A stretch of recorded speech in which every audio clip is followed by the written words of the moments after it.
তো বন্ধুরা, আজকে রান্না করছি মশলা ভেন্ডি। রান্নাটা একটু দেখুন। এখানে আমি আলু, ভেন্ডি আর পেঁয়াজ কুচিয়ে নিয়েছি। প্যান বসিয়ে দিয়েছি। প্যানে এবারে আমি সরষের তেল দিয়ে দেব।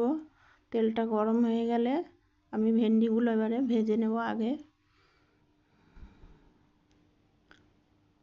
বাচ্চারা তো ভেন্ডি পছন্দ করে না, অনেকেই বড়রাও পছন্দ করে না। তো এইভাবে একটু রান্নাটা করে খাওয়ালে দেখবেন ওরাও খুব ভালো লাগবে বা ভালোবাসবে। রুটি, পরোটা সব কিছু দিয়ে এই রান্নাটা খেতে ভালো লাগবে। আমি ভেন্ডিটা দিয়ে দিলাম, একটু নুন আর হলুদ দিয়ে ভেন্ডিটা ভেজে দেব। ভালো করে ভেজে নেব।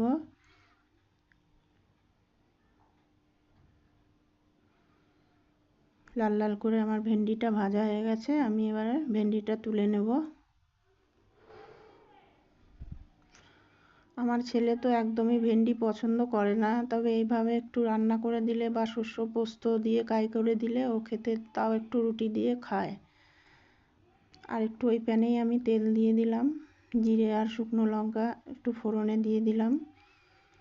আর এই যে একটা মিডিয়াম সাইজের পেঁয়াজ কেটে রেখেছি, আমি ওইটা তেলে দিয়ে দিলাম। আর আলু কাটা রয়েছে, এবার এই আলুটা দিয়ে দিলাম। আলুটা আমি আলাদা করে ভাজিনি, এর মধ্যেই ভেজে নিলাম।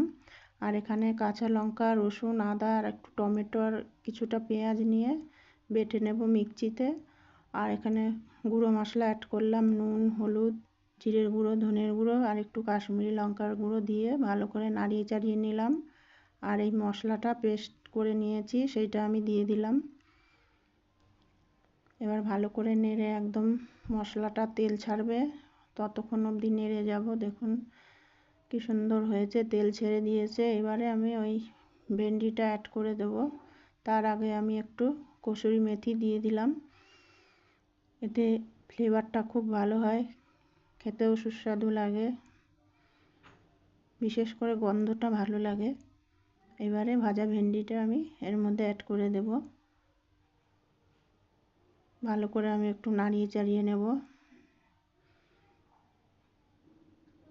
একঘেয়ে ভেন্ডি কুচানো ভাজা বা ভেন্ডি সেদ্ধ এসব অনেকেই পছন্দ করে না, তবে এরকমভাবে একটু রান্না করে দিলে পরে তাও খেতে চায়।